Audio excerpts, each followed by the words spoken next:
అందరి మనసులోనూ చాలా బాధ ఉంటుంది. ఎందుకంటే ఒక స్త్రీగా ఎంత అపోజిషన్ ఉన్నా కూడా చాలా ధైర్యంగా నిలబడి తమిళనాడుని ఆవిడ పరిపాలించారు.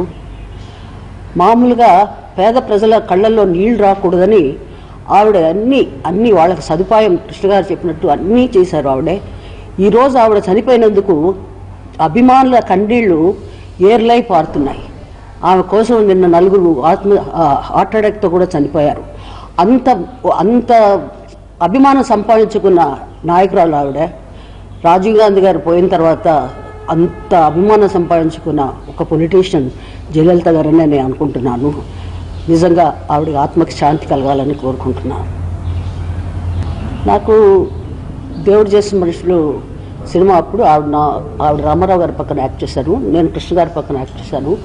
అప్పుడు సెట్లో మేమిద్దరం సరదాగా మాట్లాడుకునేవాళ్ళం.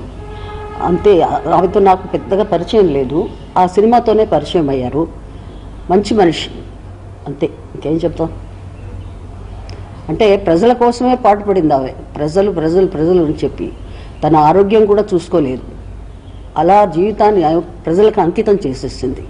అలాంటి నాయకులు ఈ రోజుల్లో ఉండడం కష్టం. నేను నిజంగా గొప్ప ఆర్టిస్టు, నటిగా చాలా మంచి ఆర్టిస్టు. అది కూడా కాకుండా ఒక లేడీగా ఇందిరాగాంధీ గారి తర్వాత అంత స్టబర్నెస్, అంత అపోజిషన్ నిలబడి చేయగలిగిన మహిళగా నేను చాలా గర్విస్తున్నాను. బట్ ఇవాళ మాకు ఆ గర్వం అంతా ఆవిడ తీసుకెళ్ళిపోయింది.